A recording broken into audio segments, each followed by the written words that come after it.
everyone. Okay, yeah. Okay, so I'm going to start this part of the presentation. My name is Spry. I am a survivor, advocate, and speaker, and educator.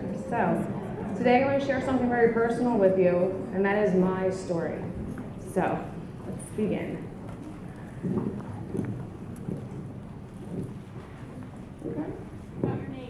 Wait, yeah, right? Very Clicker. What is your document?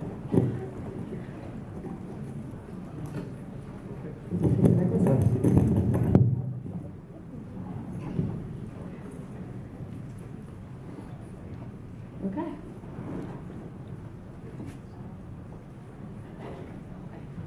Is there a trick to this? Is it the aim somewhere? It's not clicking. Oh, all right, let's start there. Okay. So, all right, where to begin? Well, I was trafficked in Pennsylvania, and I was trafficked at 8 years old.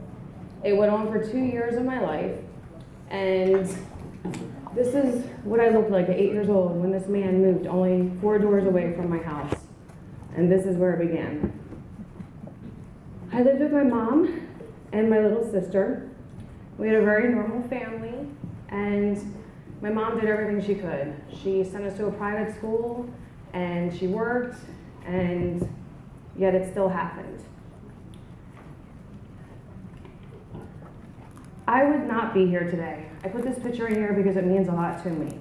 I would not be here today because it was my faith that kept me.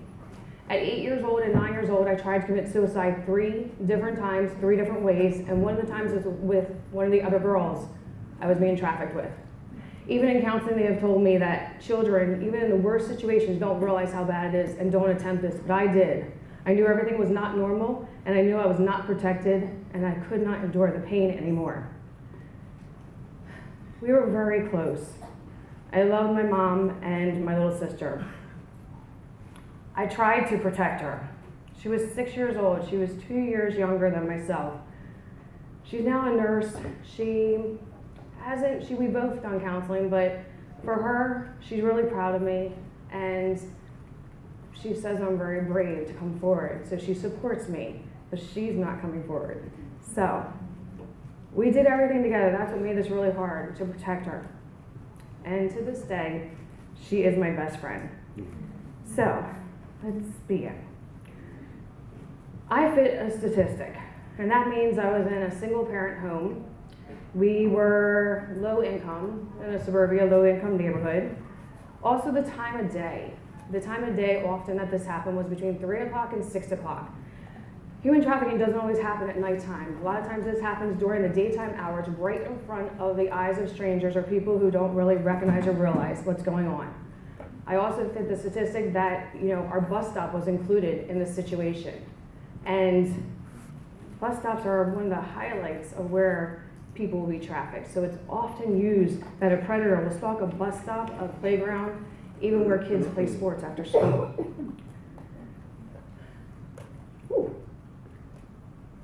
Okay, so we lived in a suburban neighborhood, regular neighborhood. We had 2 churches right on the corner. They're within, my mom could scream for dinner and we would come home. It was my sister, who I was 8, she was 6, and then it was also my cousin. Now, a lot of times kids are taught in school there's safety in numbers, but today we're realizing that it's actually being used against the children. Traffickers will come up and they'll kidnap 2 children. What I've learned is that children will not leave each other, so often what they'll do is they'll abuse one child, sometimes even the less attractive child, and make the other child do exactly what they want. And then the one child that will groom to be a watcher and watch over these children and watch over the other kids that are being abducted. This is happening. So safety in numbers isn't really what we're talking about anymore. We're talking about safety all around for our children. Sadly, but this does happen too, is that none of us told. There were several families in my neighborhood, several different kids. We all went back to separate homes. We all made it back to dinner, and yet none of us told. I would come back and sit at the dinner table trembling. My mom would call our names, and we would run back home. In the very beginning, I would tell my trafficker, my mom is calling my name. I would be so upset, I'd be crying, and he'd be like, fine, and I would run out. And yet, by the end of 2 years, he would grab me by my hair and say, your mom's calling you, get home. And I'd have to come home and sit at that table with my little sister and my cousin. All three of us were trafficked.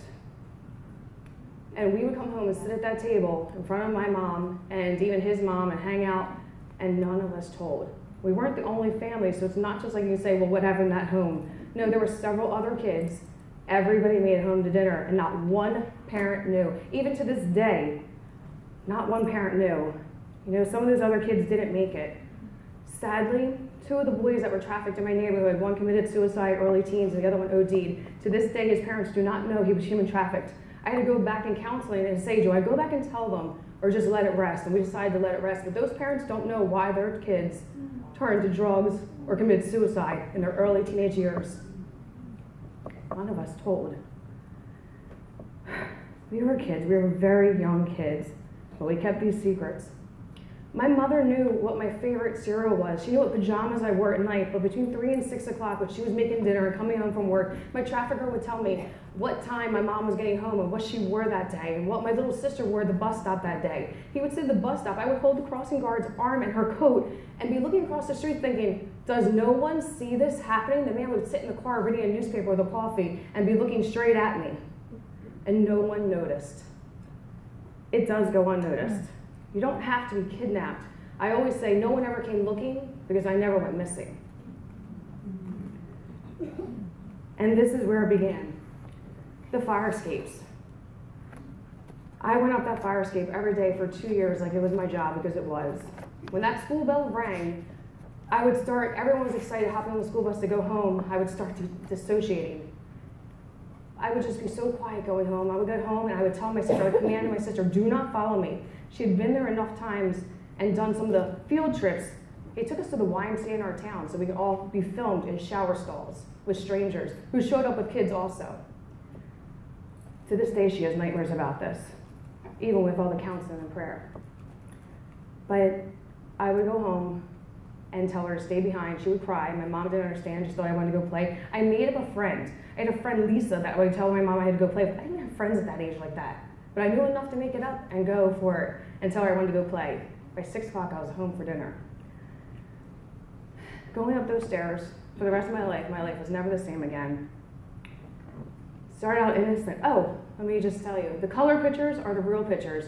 I went back to the actual house for this presentation and took pictures of that house. I wrote my girlfriend's daughter, who was my age at the time. It was very fitting. Those are the black and white pictures you're gonna see. So, through toys, trades, bargaining, threats, and commands, my innocence was stolen. And that's when my life changed. So let me tell you about my story. So, and I might get a little animated because I am, but anyway. So, all right, so the one day, we were only allowed into this church playground, and the man lived 4 doors away.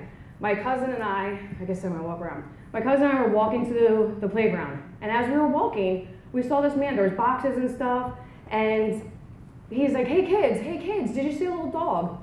Why do they use that? Because it still works. Try to get a little kid not to talk to a dog or want to pet a dog. Even to this day, as much as we tell them, you turn around for a minute and they're petting the dog. It worked, so they still do it. So he said, hey kids, I can't find my little dog. Now we looked, we had enough sense, we saw these boxes and stuff. He said, will you guys help me?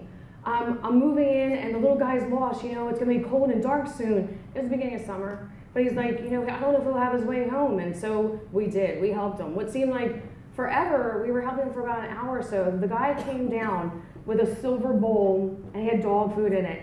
And so we watched him, he seemed vulnerable. You know, often this is what predators do, is they'll come across as the vulnerable person when they're approaching someone that they're gonna prey upon. He was trembling, he had the bowl of dog food in his hand, and he said, and we looked at him and we were like, sorry mister, like we felt bad for him and his dog. We had a dog at home, so I totally understood. He put down the bowl and he's like, I hope the little guy will find his way home. We were like, yeah, we're sure he will, you know? And he's like, listen, how can I thank you guys? I just went grocery shopping. I have some lemonade, some cookies. You know, can I thank you? And we were like,